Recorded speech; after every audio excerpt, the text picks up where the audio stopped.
Hello, everybody, and thank you for tuning in to the Liberty Report. With us today is Daniel McAdams, our co-host. Daniel, good to see you. Good morning, Dr. Paul. How are you? I'm doing well, just Good. like yesterday. Yes. And tomorrow. Yes, absolutely. All right, very good. Let's get going because we're doing well, but we're trying to help everybody do well. That's right. And that means we have to stop the next epidemic. That's right. They're planning it. It's already in the planning. So, but let's just talk about some of the leftovers from last year. It was supposed to be over, but it looks like it really isn't. I don't think our governors and the president and a few other people are still aware of the fact that it's over, folks. It's over. Go back to the ballpark. Yeah. But the other night I was glancing at a ball game on TV, and stadium isn't even full. Huh. It's pretty empty. So we're not back to normal yet. So even the legislature isn't back to normal. Yeah. Far from it. You know, a long time ago, I think the state legislature did leave. It was a different subject and all, but that was a long time ago. But they did leave town. I don't know exactly what the results were, but it wasn't overly historic. This one seems to be more historic. 60 members of the Texas delegation decided that they didn't want to have a vote, and so they were going to duck it, down, taking their ball bat and to go home. That's right, yeah. So they went home so they could close it down. But they'll probably lose on this. There's hope.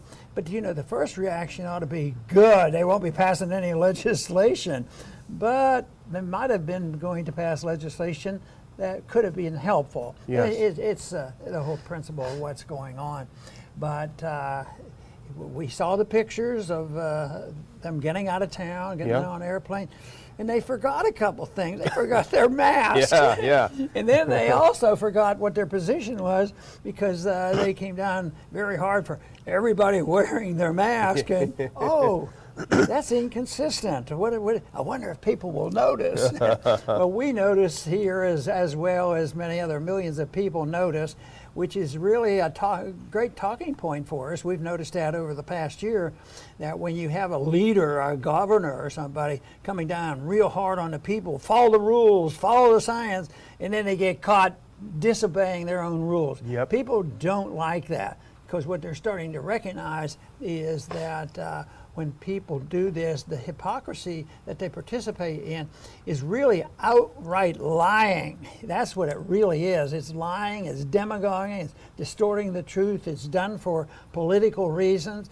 And it's not just done over episodes like this with masks. That's generally how so much happens in Washington, so much demagoguery going and hypocrisy. And I think that's why people rightfully, statistically, aren't very happy with the government, especially in Washington. Yes. But unfortunately, we don't see enough resistance, but we will today mention that there is still coming more resistance, and that's the only thing that'll reverse this. That's true. And let's look at this first clip. Here they are. It's a notorious picture. Now everyone's seen it.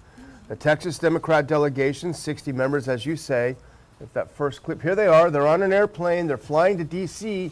They're basically, if you want to look at it this way, Dr. Paul, someone else has said this too, they're subverting the democratic legislative process in Texas by leaving. It's basically an insurrection against the Texas elected government. Anyway, here they are. They're on the plane. They're having a good time. I think in an earlier picture they had a case of beer with them, so they didn't forget that. They did forget their mask. But here's the lady. There's an arrow pointing at her. Her name is State Rep Donna Howard. Donna Howard, she was one of them who flew on a plane. And she didn't have a mask on. That's fine for us. We think no one should be forced to wear a mask anywhere. But actually, if we put up that bonus clip, we learn a little bit more about Donna Howard. There's that extra clip that I sent. Here's what she tweeted right after. She tweeted this actually yesterday. We need to follow the science here. Texas needs to change course and allow for universal mask wearing to prevent the spread of the highly contagious Delta variant, especially as children under 12 cannot get vaccinated. She wants to put them on kids. She wants to put it on everyone except her. And when faced with this question, Dr. Paul, they said, hey, what's going on? You didn't have a mask on. She said something that is so much in our favor because it shows the attitude of the elites. She said, hey, the TSA exempts private non-commercial flights from the mask requirement. You know, you peasants do that, not us in the private planes. Yeah, that really won over a lot of people. Yeah, I'm sure. It'll be interesting to see how this plays out here in the next year, or less than a year now. But the whole thing is she loses twice. First, the whole principle of wearing a mask and the hypocrisy that she goes through. But what about this thing of putting it on the kids? Yeah. You know, the kids are safest best if we just leave them alone and send them to school and let them play and go to ball games. Yeah. But here, here they say that we have to take care of the children. So that of course jeopardizes the children. And there's no way the statistics, no matter how they work it in the next year, if they do this and put masks on back at the school, but fortunately maybe our governor will keep them from doing that. But the statistics couldn't be favorable. They're going to show, you know, first, if a virus comes, if the Delta virus comes, there's, you know, the discussion on how serious it is, but it may be providing good immunity. These kids, if they did get it, they might be getting an immunity for not spreading it any place, and it might be for them in the future. And if they have a reaction, it's a totally unnecessary reaction. Giving shots to people for no good reason, especially these kids. How can they do this? Yeah. But they do it, and they do it with a nice smile on their face, right. and they're doing the Lord's work, and this is their mission in life, and it's a bad mission. Well, the one thing I read today, and it's not really a segment for us, but it's interesting, when you talk about unintended consequences, they're talking about a pretty nasty regular old flu that's going around this summer because the kids and everyone have been so isolated over the year, they haven't been exposed to the normal germs that they would to develop those immunities, so people are actually getting sicker. With the regular old flu, by the way, as you know, Dr. Paul, children are much more likely to die from the regular old flu than COVID, which is a good thing, but they don't recognize it. But, you know, the other thing we need to do, Dr. Paul, is we need to do our part in fighting misinformation.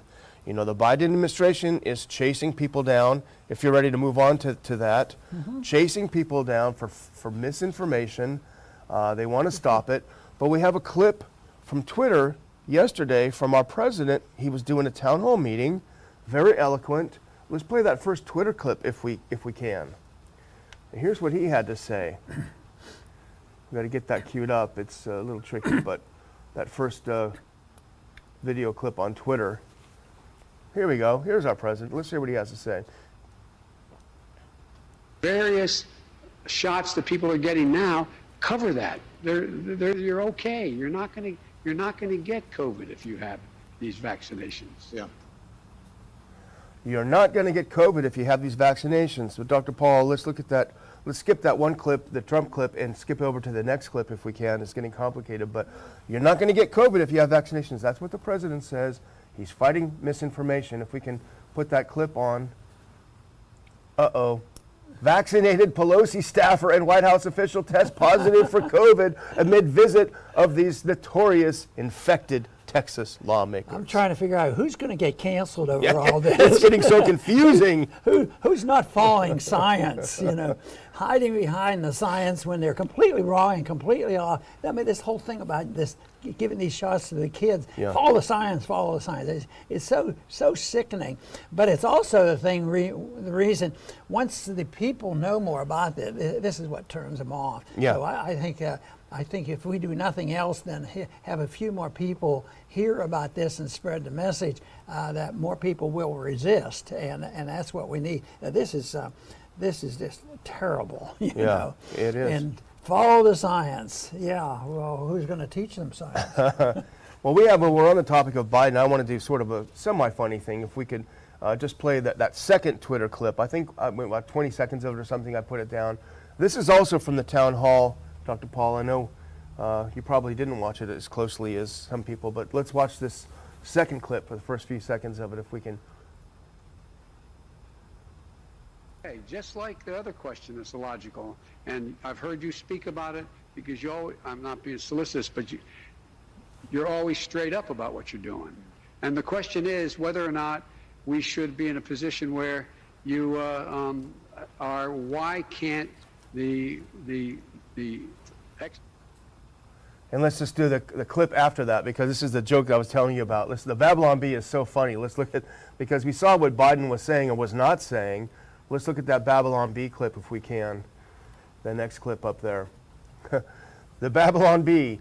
Biden hires interpreter to translate his speeches into English. I hate making fun of it. It's not funny. It's kind of sad, but anyway, you got to laugh sometimes. Well, they do some things that are a lot worse than Yeah. that suggestion. No, it is information. I mean, you didn't, create that out of thin air. I mean, that was said by somebody else. It's hard to imagine the most popular president in history, the most votes in history, and you look at the venue where he had this event, and maybe they were social distance, but if they were really social distance because hardly anyone was there, and And to think so much of this came about by one individual making decisions, whether it's at the national level and foreign policy or picking and choosing which pipelines should be open. So much power in the hands of the few. And then this whole thing last year, executive orders, I bet there were more executive orders ordered last year than all of history. Yeah. When you think, if you add all the executive orders up at the state level and the county level, plus the presidential levels, I mean, this is a problem that is just big. Then they wonder about a dictatorship, and they're worried about, we have to protect democracy, but, well, we have a dictatorship of the majority rule. The bureaucrats become dictators, and people just can't be complacent enough. They should decide, do you want to live in a free country, or do you want to live where the authoritarian bureaucrats tell you what to do, and the politicians get to fly on private jets. Yeah, exactly. Wherever to get away from the people. It doesn't remind you of, I know in the Soviet Union in Moscow, they had a special lane for the delegatio. These are the people in the party. They had their own lane on the highways. You couldn't go into those lanes. We're almost there. In D.C., I remember a few times when the executives were traveling through, anybody in the cabinet, I mean, that's exactly what they did. Yeah, that's right. Couldn't get out on the roads. Delegatio. So. Well, we have a couple of decent news stories next, and the next is about our own governor. We're still a little bit cheesed off at him for shutting things down. He does owe the state of Texas an apology, which he hasn't given, which may cost him his job. There are a couple of people out there that are challenging him that are pretty good. Some of them are our friends. Nevertheless, we got to give him a little pat on the back, Dr. Paul, don't you think? Boy, that is good. He said it sharply. I mean, it was to the point that the kids will not have to wear masks. Yeah. So, but even with that, I still have to say, let's keep an eye on it, because all they have to do is come up with another statistic. Maybe by then Fauci will be totally discredited, and he won't be able to say the world's coming to an end with another variant, and it's more lethal than the COVID itself. But that is the biggest force that we have now. How they're being hysterical and turning this into another crisis, where you can think up some of the economic and the medical benefits by allowing some of these things to happen. The variants aren't nearly what they're claiming them to be. But they want hysteria and they want chaos. And unless we have more people out there, and we're getting more all the time, the experts that have qualifications in the study of viruses, this will be around for a while. But I think we, not you and I, the country who have taken the position of really looking at the science and really talking about the proper function of government. I mean, the government's not there to make us safe. A lot of this stuff is how are we going to make people safe? They can't get a cold, and we're to make safe. That is the problem, and it's so often the case. The government's always there to make us safe from bad ideas and safe from Republicans, safe from white people, all kinds of things. Bad habits. Make people safe. Yeah. Well, let's look at the clip. This is what Abbott had to say, and you're right. I mean, he could overturn himself tomorrow because it's still the dictate. He says there will be no mask mandate imposed. The reasons for it are very clear. There are so many people who've had immunities to COVID, whether it be through vaccination, whether it be through their own exposure and their recovery from it, which would be acquired immunity. It would be inappropriate to require people who already have immunity to wear a mask. which is good news, cautious. But, he spent all of last year listening to this Dr. Peter Hotez, who's one of the most rabid COVID conspiracy theorists, and everything he said was wrong about it. But the danger is still there because he could turn on a dime. I hope he doesn't, but there is still a danger there. Right. So, well, I guess we move on to our last story. Yeah, I and understand we have a celebrity that has joined in and maybe helping not only us on what we're trying to do, but helping a lot of other people because it's a popular person. He is, and the UK has been the worst. Now they just got done, and we talk about Boris Johnson a lot. He's a monster. In April, he promised no vaccine mandates, no vaccine passports. And this week he said, oh, vaccine mandate, vaccine passport. Well, one person who's been there and done that was Eric Clapton, a very famous, very well-regarded musician for 50 or 60 years he's been around. He believed what they told him, and he went and got his vaccine, like a good, citizen is supposed to. And he had a terrible reaction. He talked about being incapacitated for weeks, and his stock in trade is his guitar playing, and he's a virtuoso. And he said he lost the movement of his hands, and so he was worried that he would never play again. So after he recovered from that, he teamed up with Van Morrison, another famous musician, and we talked about Van Morrison on the show. They teamed up to fight a lot of this misinformation, actual misinformation coming out. And now he's back, and he's taking a brave stand against the new vaccine passports in the UK. Let's put up this next clip. This is from Rolling Stone. Good for him. Eric Clapton said he would cancel any shows if the venue requires attendees prove they are vaccinated against COVID-19. If they require you to prove you're vaccinated, he won't play. And this, I think, is an example of what you always say, Dr. Paul. It doesn't take that many people. It just takes a brave person. I think the interesting thing is his statement, because he must have had it in his contract that he could do this. Yeah. Because the term that was used is throwing it back in their lap, because he says, I don't want to attend a crowd that is discriminating against a certain group of people. Yes. So people, in this case, the discrimination was against people who have with freedom of choice. Yes. So I thought it was great, and I sure hope he gets a lot of mileage out of this and wakes up a lot of people. And I think when some of these musicals programs and things had been closed down, when they were opened up, the crowds came way back. They weren't convinced, oh, we're entering the danger zone, we're all going to die. And of course, a few of those events occurred anyway. But it's better not to have the armed guard there trying to arrest you and check to see your passport. Put a needle in your arm. Right. So good for him. Well, I've got not much else. I was going to close with a couple of updates on the conference.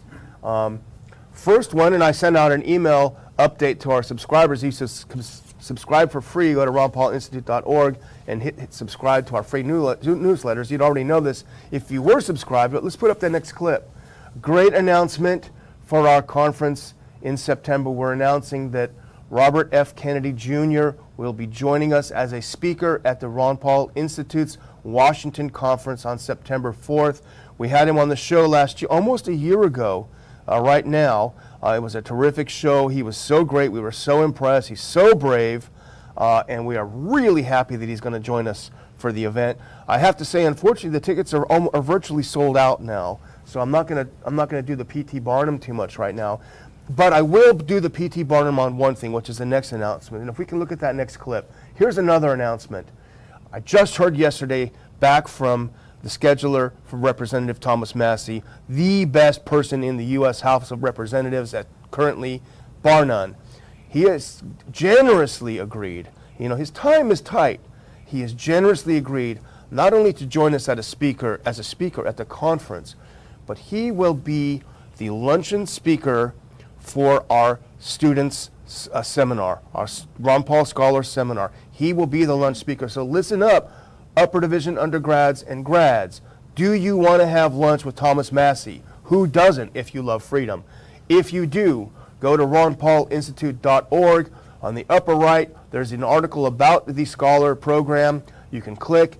It's a quick application form. Lunch with Thomas Massie and other great speakers It'll be a really fun day, and I'm super excited. I get excited about meeting Thomas Massie, and I've met him a ton of times. Well, he was coming into Congress when I was leaving, and we've gotten to know each other very well. Of course, I helped him when he was running on his first race. And he is talented. He's a brilliant guy, as well as his wife is brilliant. Yes. And they know how to take care of themselves and be self-trained, Yeah. to take care of all their needs.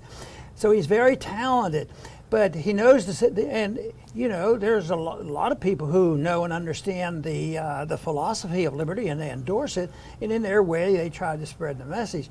But Thomas knows it.